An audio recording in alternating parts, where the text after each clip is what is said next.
good morning. Here we are, Conversations for the Animals.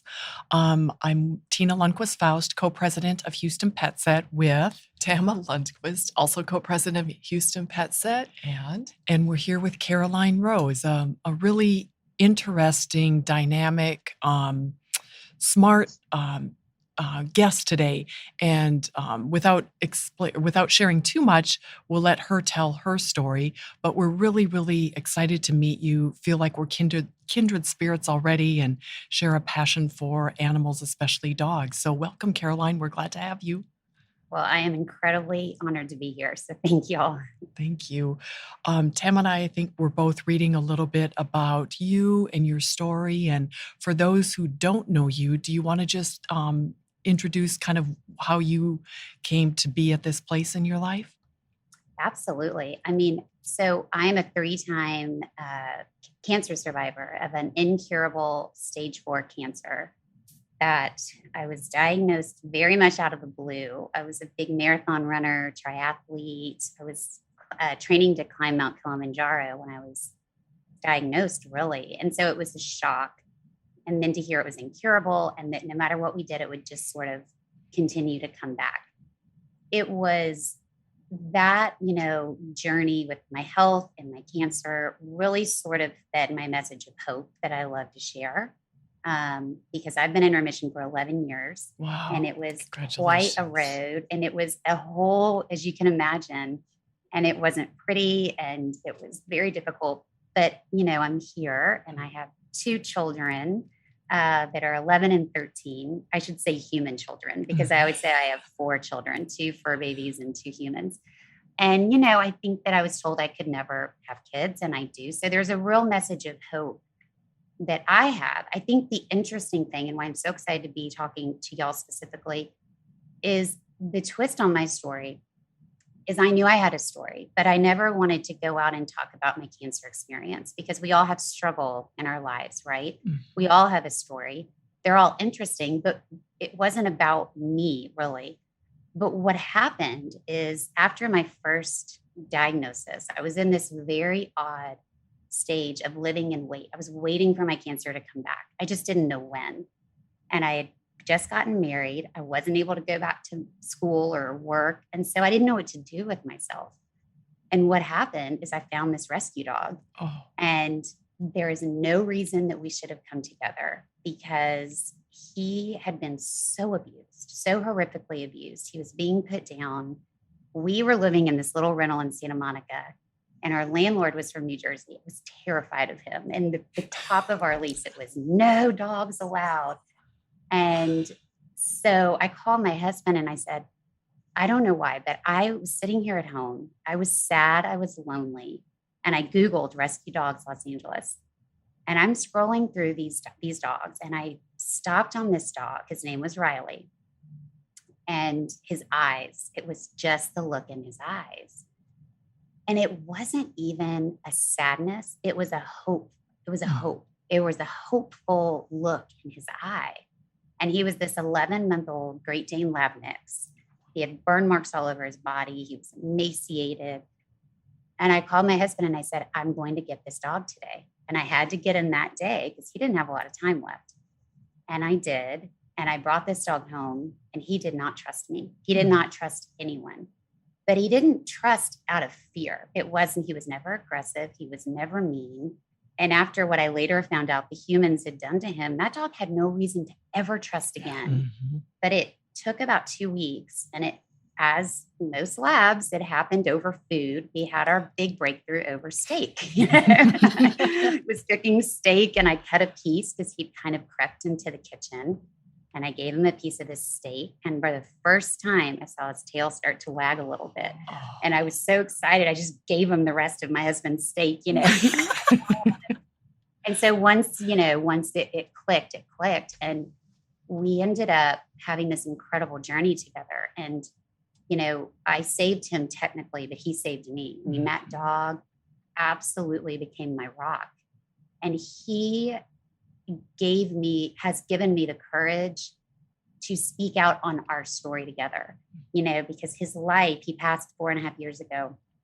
His life was so much bigger than his life. Yeah. he was so magical and touched so many lives. And it took me a little while after he passed to understand the magnitude of his love. And people, these cards we'd be receiving from people that I didn't even know knew Riley. People from the dry cleaners were writing us how much they loved this dog, what they did for him. Kids from the preschool who used to rub his head in the mornings before they walked in for courage, it was incredible. And I just thought, this dog, our story together, that's worth sharing. That's worth getting this message out. And it has led to really where I am today. Speaking to big groups and writing, and the book I have coming out is called Dear Riley Rose. And it's really a love story, a love letter to him, and really thanking him for what he did for me and for my kids and for so many others that I'll never even know. Yeah. They give so much and they ask for so little in return. Their magic is just innate, isn't it? And It is. it's not anything you can teach or you can groom or you can impart or instill. It just is. And the spelling, I know I saw that on your website, and we've all seen it, but dog is God spelled backward, and it's not by accident. It's Right. not by accident because it's the closest thing I think we know to a spiritual being on Yeah. this earth. Just the way that they love, forgive. They don't even have to forgive because they don't hold a grudge. They don't get mad. They don't get mad. And that was such a lesson to me, I think, that if Riley could live in this way where he wasn't bitter, angry, and he was trusted again, that was such a lesson to me. In sort of my big struggle post cancer has been to trust life again, because you're so fearful that something's going to happen, or once you've had it happen in whatever form, whether it's that dreaded phone call or a diagnosis or whatever it is, you're scared, And I always think about Riley, that he could do it. And I watched him do it every single day. And, I think especially once I became a mom, I really struggled for a very long time and still do with side effects, not feeling well, just things that I still try to manage. And as a mom, I want to be there for my kids. I'm very honest with my kids, but I'm not going to just, roll over and stay in bed if I don't have to. So I try to be okay. And I know what I've put my family through and my friends through for many years, a lot of worry. They've been there and helped me through so much. I want to be okay for everybody. But there are times where I just need to be not great. And I need to be tired or grumpy or whatever it is. And Riley was that place for me. I could get the kids out the door to school, my husband to work, and I could come home and I could get in bed with that dog. He would be by my side happily. Actually, I think it was his favorite thing to do. Yeah. And I didn't have to talk. I could cry. I could be whatever I needed to be. And he allowed me to be that. And I didn't know how desperately I needed it until I had it. Yeah. And I realized, I think dogs, that their love fills in those cracks that we have in our hearts, because as humans, we're imperfect. We try very hard, but we mess up and we hurt each other. So we get those cracks, and that's just what life is. But that's what I think dogs do, is they just fill those cracks and they make our heart whole. I think there's almost scientific evidence, at least for me, there is, because, and I'm not saying this for the medical world because I'm in no way qualified to do that.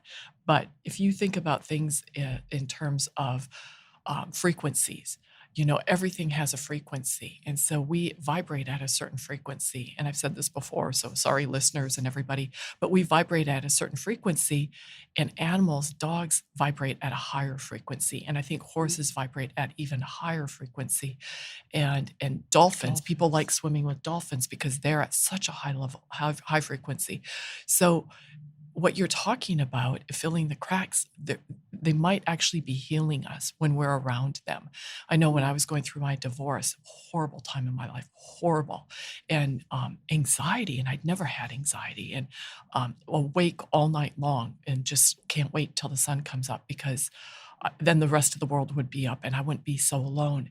And my dog helped me get through that so much, but he at that time was having his own panic attacks. I wasn't having panic attacks, but my dog actually was. And I didn't know what they were, except he would be screaming.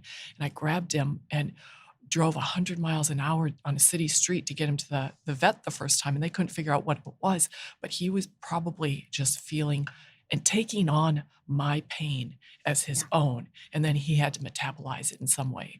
And so Incredible. it happened a couple of times, but I just think that what you're saying is so valuable to what we do, because in Houston we talk about these animals. They have so much value to us, right? I mean, they're healing us, they're making us sane, they're emotional and physical healers. But yet in Houston, we have hundreds of thousands of these healers, these magical creatures on our streets, and they're deemed a nuisance. And Mhm. so we've got to get this message out, which is why we're so glad you're here today, to get this message out that it's okay to use these animals. That's what they're here for. And they have that sense of purpose. I felt so guilty about my dog. Like I talked to a vet and I said, I'm so sorry. I'm so sorry. How can I protect him from this?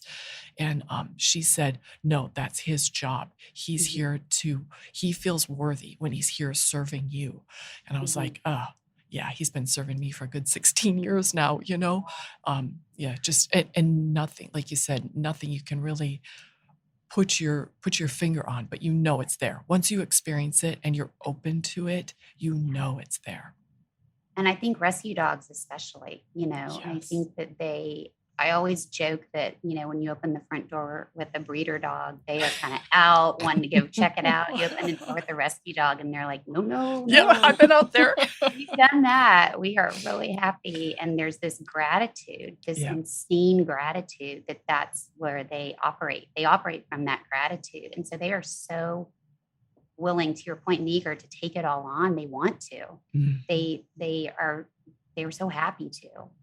And that's the hardest part, when I had to let Riley go. It was this feeling of, I don't think I can do this without Mhm. you, Yeah. because I always called him my emotional armor. And I knew I was going to feel everything so much, greater without him. But I also know that he knew it was time. I Mhm. could do it, Yeah. but they do that for us. And it is Right. the incredible gift. We had, this on this topic, one of my favorite stories with Riley was he became a service dog for me. And when my kids were little and we lived in Los Angeles, we went to Disneyland. And Riley loved going with us because he loved seeing everything. And we were waiting in line one morning and for the gates to open. And Riley was kind of on the ground and my kids were excited. And there was this noise behind me of this mom. And it was almost sort of like a little sob. And I turned around and her son was kneeling down beside Riley and he just had his hand on his back. And she was very emotional because she said, my son is autistic and he's terrified of animals, absolutely terrified. And it's been a thing we've been working on, and we've really been helping him conquer many fears in life, but animals is one specifically we've been working on. And we've never seen him even want to get close to an animal, but he wanted to come stand in line behind y'all. And I just cannot believe he's touching your dog. Hmm. And then we're talking, and then I hear her really start to sob. And I just glance down. And while we'd been talking, this little boy had spread his whole body across Oh. Riley and and it was the most incredible thing. And she just she's like, I hope you know how special that dog is. Wow. And I'm thinking, I do, but I don't know if I'll ever really know, Yeah. and I think there are many dogs that have that, just give them the chance to live and give them the chance to Yeah. be in this world. Right. Yeah. It reminds me of Sunny. Yeah. Tama's pit bull that we found in a ditch in one of the Oh, worst neighborhoods in Houston. And, he had been shot and lived on the streets, and it was 32 and raining the day that we found him. And he just looked hopeless, truly hopeless. Didn't even lift his head when we saw him. And now, he's going to juvenile detention centers and interacting with boys and giving them hope.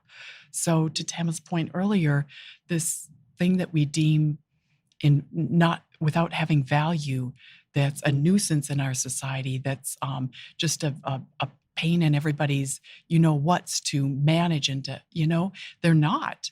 mhm, They're this beautiful, magical creature. And we continue to push that message because once people understand that, then all this work that goes into rescue, into saving animals and protecting them goes away. Once mhm. people recognize the value of them, they make us better. they make us better as a society, and Mhm. we're not doing right by them in these large towns. We're just not in Houston, probably San Antonio, all across the South. We're not treating animals the way that they were meant to be treated, and Mhm. that's part of our journey and part of our work, and what inspires us are these animals that give and give and give. Yeah. Well, you guys are the most when I was heard about y'all and I started reading about you guys, I think there are angels that are dogs, but I think there are angels that are humans. And I think that what y'all do for so many dogs and in turn so many humans is so beyond incredible. And I think that one day when I was laying in bed with Riley years ago, I wrote a letter to the lady who founded the dog rescue in Los Angeles, where I found Riley.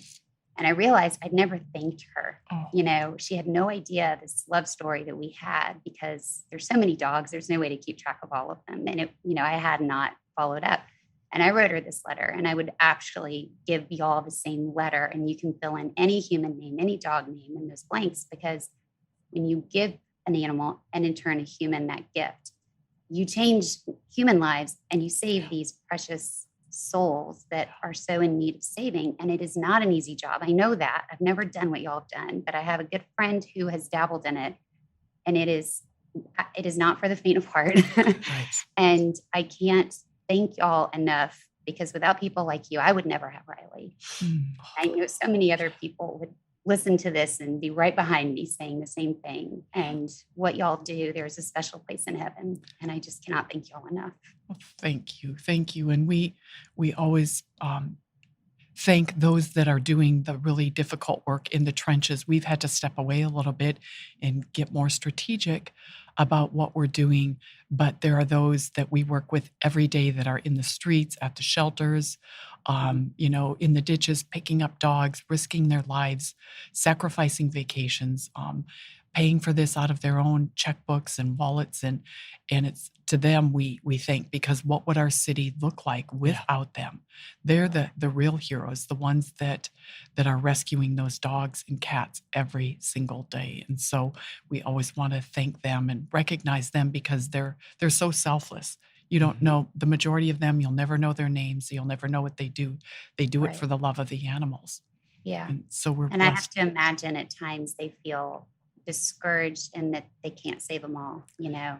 I helped a little bit in Los Angeles. I remember going to the shelters to pull the dogs and seeing how many I couldn't take. Mm, But I think to know the difference they make in those that they can help, that is yeah. just everything. And, the, the dream is to not have to leave any behind, and that they make such a difference and y'all make such a difference. And it really, really changes lives. It does change lives. It's very personal. It's very, the ripple effect that these animals have on Mhm. us. Like, think of, we wouldn't have met, Caroline, had it not been for your Riley, um, and the ripple effect of who he impacted really Mhm. can't be measured. You don't know, but gosh, it's so deep and wide, and all of the animals here.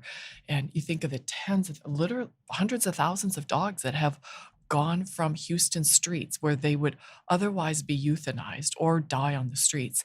And because of Yes. these rescue groups that we're Yes. we're helping to support with our fundraiser on September the 10th, Yes. but with these groups, um, saving hundreds of thousands of animals, and then these animals go to great homes. They Mhm. bring the love that you also experienced with Riley. So the Mhm. ripple effect of what's going on is tremendous, and we can't imagine what our city streets It's would look like. I mean, we would yes. literally be putting these animals to sleep, or Yes. letting them die on the streets without the tens of thousands of volunteers in Mhm. Houston at this moment doing this work that really is the city and the county's job, but we can't stand to see the suffering. There's too many private citizens who, like you, see the Mhm. value in these animals, and they have Mhm. to do something, because you can't not. I think sometimes what we do is actually selfish, because I can't not do this work, because I know that when I see something horrible, if I can't do something, it's going to make me feel horrible even more. But if you can try to help, there's that Mhm. hope, and I think I love that you talk about hope, and it's really important for our whole world right now, but especially in Houston, to have that hope, because the streets are worse than ever.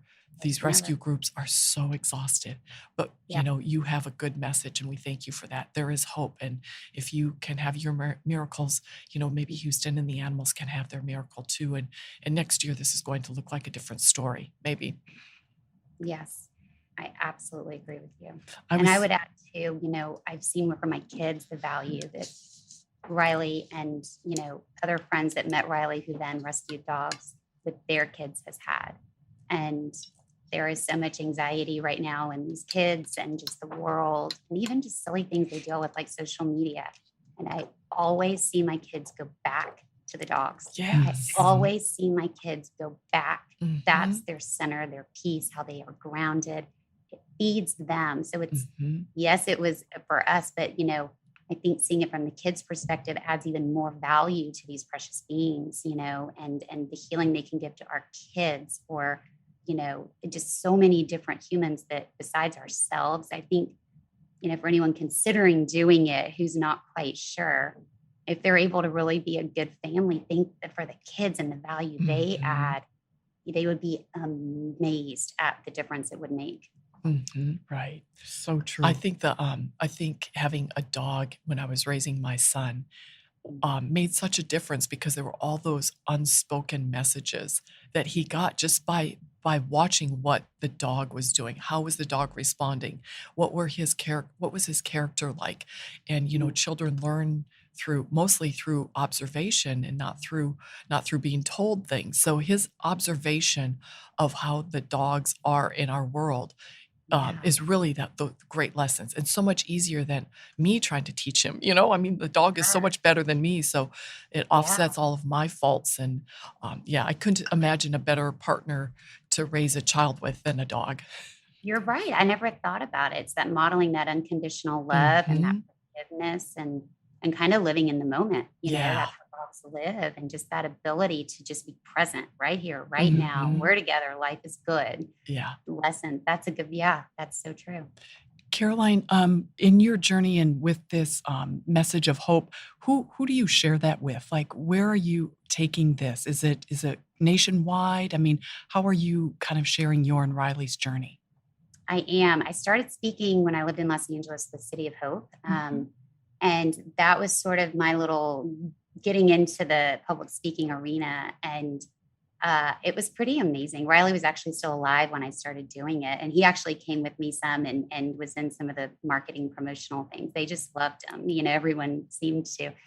And he passed, and I kind of kept it going in different ways. And it just grew. I think my favorite part is talking to the audience members afterwards. And I always have Riley is such a huge part of everything I do and say, and they all relate to him, and they relate to the message of hope. And so I really saw that was the message. And I've just taken it, and the groups have just grown, and it's been incredible. It's my favorite thing to do.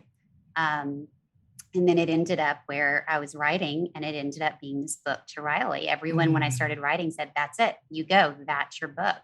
Wow. And someone that I took the book to said, "This is it. And your title is Dear Riley Rose." And so it's amazing. He has emerged on top, without, no matter what I do. If I spoke for 20 minutes, the Riley piece is always the part everyone wants to hear more about, Right. or that's the part you got to go. And I think it's just because it's so heartfelt, and that's where the really heartwarming part of the story is, because I don't want to focus on the suffering. Everyone knows suffering. We've all been there. I want to focus on what brought me out of it, what brought me through, and the life that he ended up having. Once I was able to rehabilitate him, then very quickly after that, he rehabilitated me. And that was his life's work, was just being there for me. And the day I left to go inpatient for about 2 months, I had 2 bone marrow transplants. My second transplant, my son was 5 weeks and my daughter was 2 when I was diagnosed that third time. So I literally had babies. And I remember leaving, and I wasn't sure if I was coming back. I had a 40% chance of not making it. And I was so terrified that I couldn't even let myself begin to think of that. So I didn't know how to say goodbye. And I've been told by a very wonderful child psychologist, never tell your kids anything, never promise them what you can't deliver. So I couldn't tell my daughter, I will be back I didn't know if I was coming back. Right. So I was trying to stay truthful to her, and I was trying to figure out how I was going to do this. And she gave me this hug goodbye, and she said, Mom, who's going to have tea parties with me? Mm. And I didn't know what to say. And she said, oh, I forgot, Riley will. And she turned around and she hugged that dog. And that was I could leave. And I knew Riley had her, and he had her. He literally had her. Yeah. And I got back, and that poor dog had brightly painted paw nails. He had more tea parties than any dog should have had. But he did that for her and for me happily. That's what he did. And that made for her. It was like a playmate, a sibling. It was her comfort, because he was so steady and unconditional. And, that's the message that just is so uplifting. And so I think everyone relates to it, even not animal lovers. I always joke, Riley converted so many non-animal lovers. They all have them now. Cats, dogs, you name it. Parrot, and it's just once you see it, when you get a glimpse of that, right, you can't not have it in your life, right. And if that has helped people to take a risk on rescuing an animal, that's it right there. If it saves one animal, then I will keep talking all day long. That's the all way. Day long. Yeah. I think of the beautiful irony. And, as you were talking about Riley, I was picturing him in his worst state and how he got that way. And so that was probably a human being who did that. And can you imagine if that human being could recognize how beautiful Riley is? I think people hurt other people because they are hurt. They are hurting. And so obviously somebody must, unless there was some severe psychosis, that person who hurt him was hurting. And if they had just recognized how Riley could heal them, that changes everything. And, I'm wondering if we ever get the opportunity to gather all of these people, these incarcerated people for hurting animals. We have help start a task force. We really push for animal cruelty legislation and prosecution. But what if we were to talk to these people, and if they could see the opposite of what they believe and what they're doing and how they're living? Because they hurt dogs, but there's a 70 to 90% chance they're going to go on to hurt people. They're going to go on to hurt children, any vulnerable population, as they're acting out their pain. They're inflicting pain on others. So how do you short circuit that, I guess, and use these animals in that moment? I'm not sure, but it's just a thought. I would love, if you ever go for it, I would count me in on helping. Yeah. Well, and I think it's happening with Healing Species, and other organizations are doing just that. They're using animals to break down kind of the walls that children build to protect themselves and people build to protect themselves. So they're using dogs in prisons, rescue dogs in prisons too.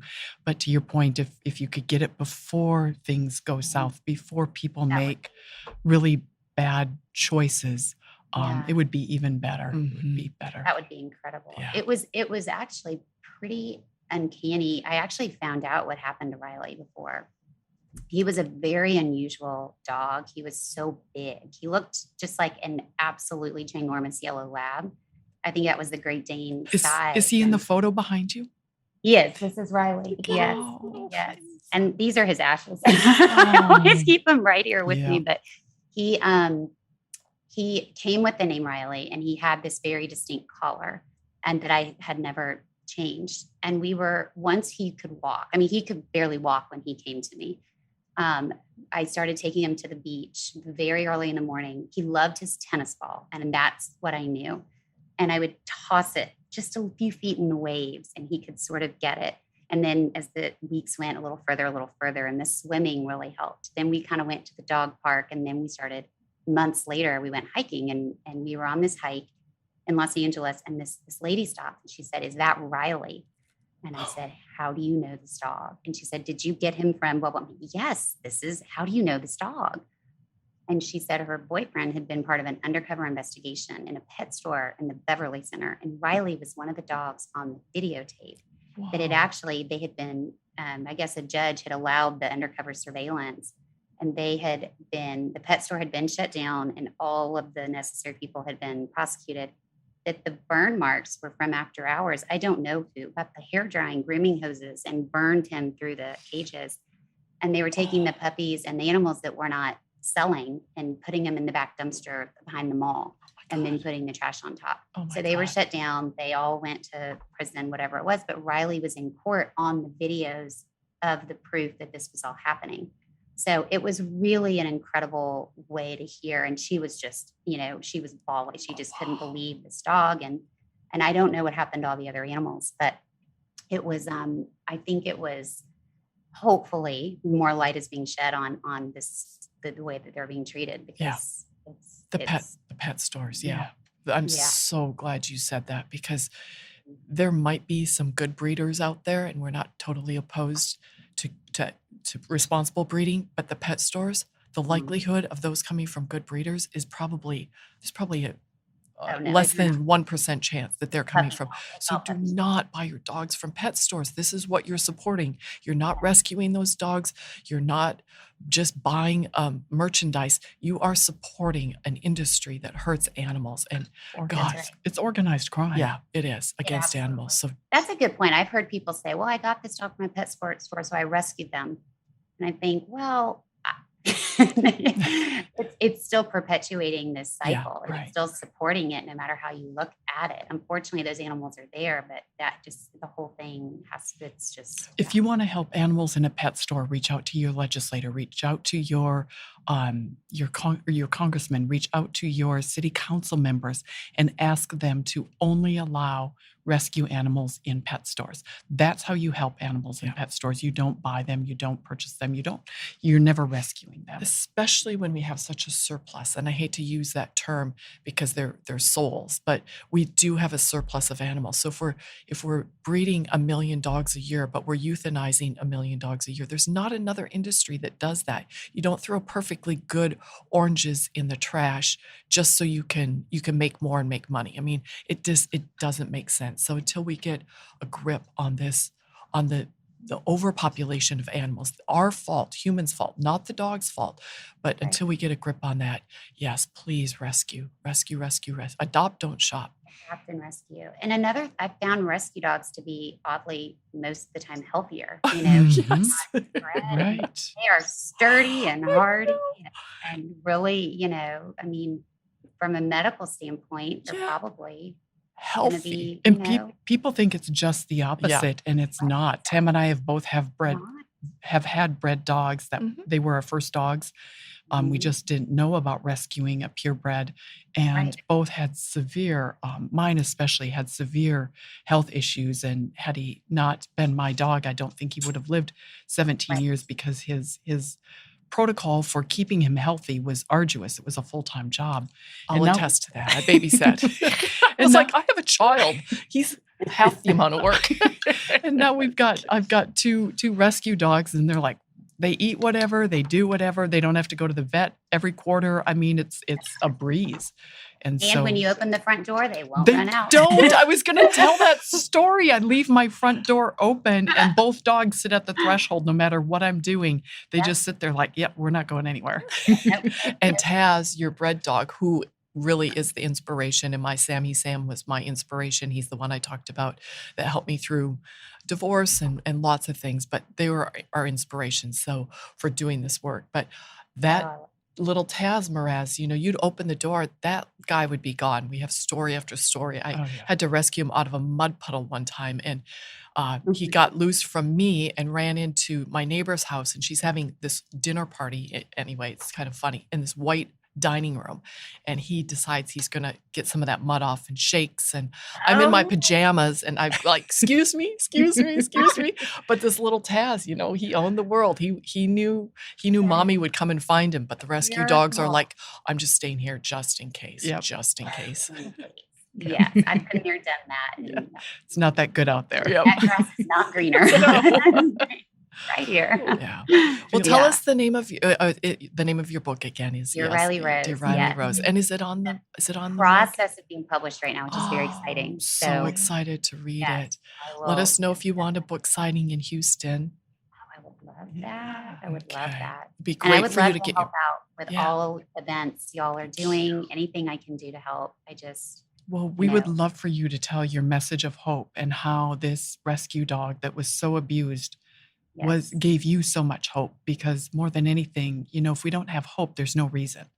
that's And right. it's important to share that message, especially as it feels like, the days get a little darker and we all get a little more fearful. Mhm. There's nothing like that magic in that moment where we can wrap our arms around our dogs and everything's okay in that moment. And that's what they teach us. Everything But is okay right now. because that's all those dogs that are on the streets have right now. Yep. So that's all they have. Yeah, you're And right. that, you find them, you bring them home, and that's all they give you is that hope, Mhm. that love and that hope. Yeah. It's that Yeah. simple. It really is. Caroline, thank you so much for telling your story about you and Riley, sharing your hope. And I know that this isn't the last time we'll talk.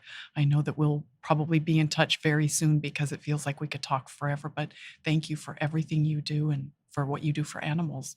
And for people, thank you, Mhm. Caroline. It's very selfless of you to share your story. Sometimes it's painful to recount those stories, but the fact that you do it to give other people hope. I read some of the stories of people being so grateful to you for you giving them hope. So thank you for everything you do. It's my You biggest honor. also deserve that little angel award that you talked about earlier. So thank you.